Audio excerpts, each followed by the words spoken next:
주신 본문 41장에서는 요셉의 이제 고난과 또 고통 속에서도 항상 하나님의 뜻과 또 섭리를 이제 신뢰하는 요셉 같은 신앙심을 이제 배워야 한다고 오늘 말씀을 통해서 전해 주십니다.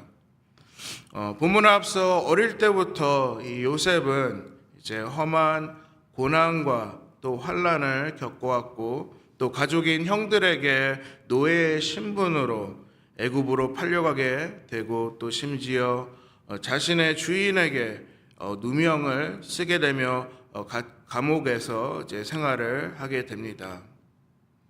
하지만 이 어린 요셉은 자신의 처지를 보며 실망과 좌절 또 그 누구도 원망하지 않았고 오히려 하나님께 의지하며 또 그분의 뜻을 기다리는 이 신앙과 또 성실한 그의 기도의 삶으로서 살아가게 됩니다.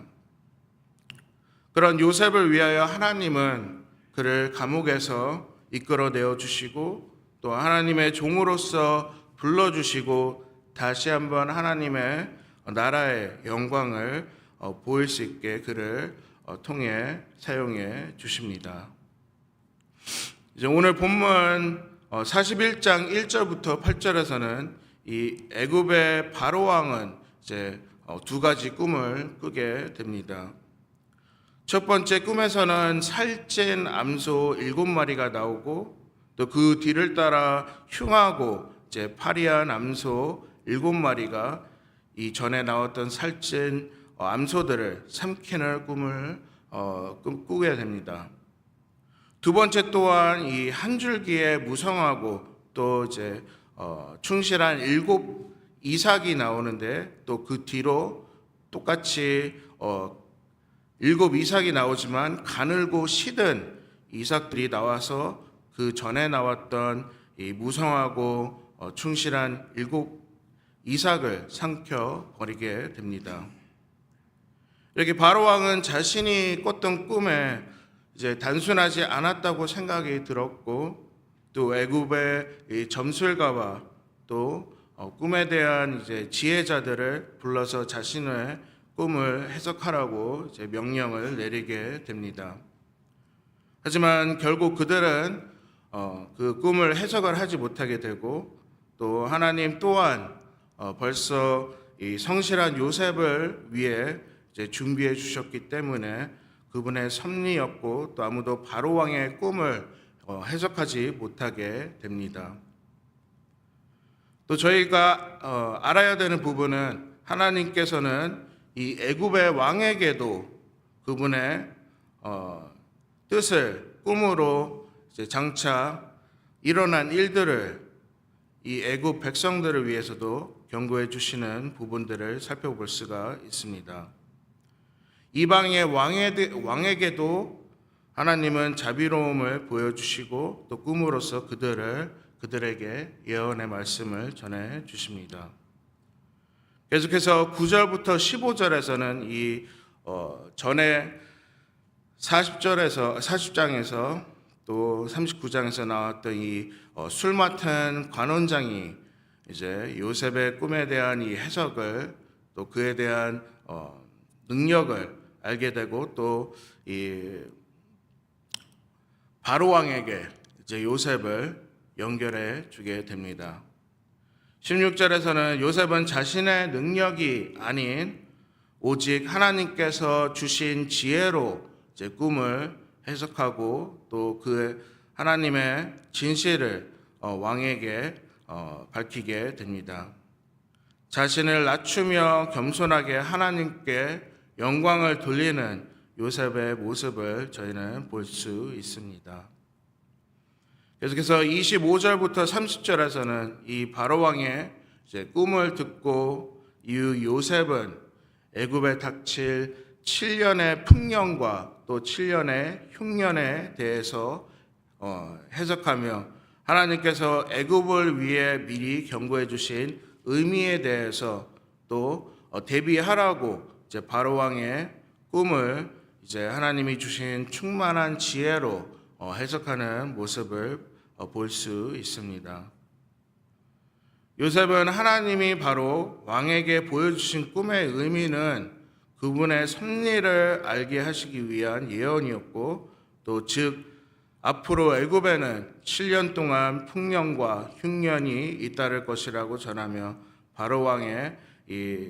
바로왕에게 요셉은 지혜로운 꿈에 대한 해석과 또 그를 신뢰하게 되면서 이제 애굽의 총리로 임명하게 되는 그런 은혜를 받게 됩니다.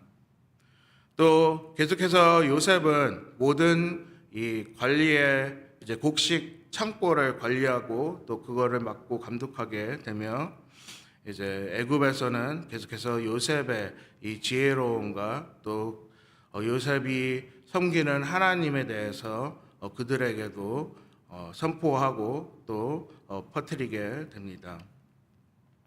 사실 요셉은 애굽의 이 총리가 되고자 했던 야망이나 그의 인생에 대한 목표를 가지고 있지는 않았습니다.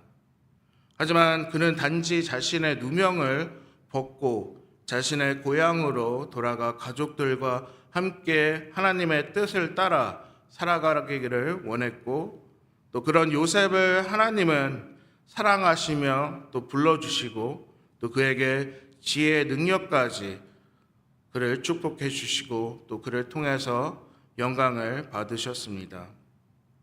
요셉이 처음부터 끝까지 하나님께 신뢰하며 또 하나님을 신뢰하며 또 순종했기 때문에 자신의 꿈을 이루기 위해서가 아닌 하나님의 뜻을 이루기 위해서 이제 성실하게 살아온 이유로 하나님은 그를 통해 애굽의 백성들에게 또한 하나님의 나라의 영광을 돌릴 수 있었다고 생각됩니다.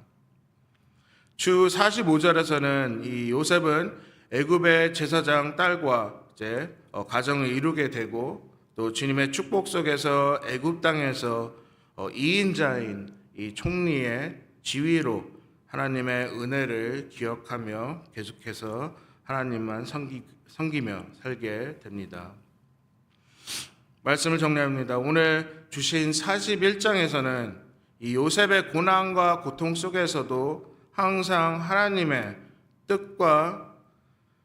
뜻을 신뢰하는 이 요셉의 신앙심을 저희는 오늘 말씀을 통해서 볼 수 있었습니다. 요셉이 비록 우상 숭배의 중심지인 이 애굽에서 높은 직위로 생활했지만 그는 하나님의 언약의 백성인 아브라함의 자손임을 잊지 않았고 또 성실하게 하나님을 신뢰하면서 순종하였기에 지적적인 하나님의 보호심과 또 축복으로 그를 인도해 주셨습니다.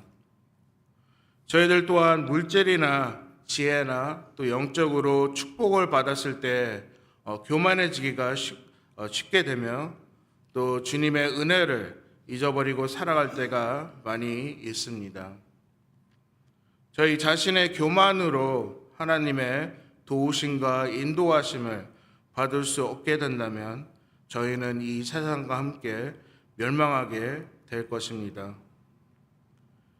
저희 자신이 한 일이 아닌 하나님이 해주신 은혜에 저희는 항상 감사하며 기뻐해야 합니다. 저희 또한 하나님 없이 아무 일도 할 수 없고 또 저희 자신을 의지해서는 삶의 목적과 의미를 찾을 수 없게 됩니다. 저희는 하나님의 참된 종으로서 그분의 일에 쓰여지고 있다는 감사함을 가져야 합니다. 사도 베드로는 베드로전서 4장 10절부터 11절에서 이렇게 말씀해 주십니다. 베드로전서 4장 10절부터 11절에서 각각 은사를 받은 대로 하나님의 여러 가지 은혜를 맡은 선한 청지기 같이 서로 봉사하라. 만일 누가 말하려면 하나님의 말씀을 하는 것 같이 하고 누가 봉사하려면 하나님이 공급하시는 힘으로 하는 것 같이 하라. 이는 범사에 예수 그리스도로 말미암아 하나님이 영광을 받으시게 하려 하매니 그에게 영광과 권능이 세세에 무궁하도록 있으니라. 아멘. 이처럼 저희는 반드시 하나님을 섬기는 일꾼으로 책임감을 가지고 최선을 다하며 주님께 영광 돌리는 그런 그리스도의 자녀들로서 종으로서 하나님께 순종하며 앞으로 계속해서 하나님의 인도하심을 따라가야 합니다.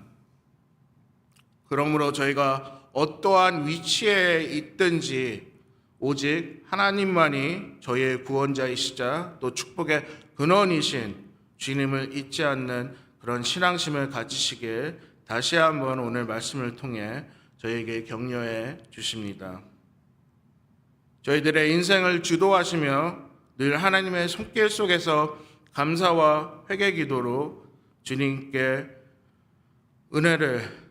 주님께 받은 은혜를 이제 기뻐하며 나눌 수 있는 그런 공동체가 되길 기도와 응원 보내드립니다. 저희 함께 기도 드리시겠습니다. 주님 사랑합니다. 이 연약하고 또 때론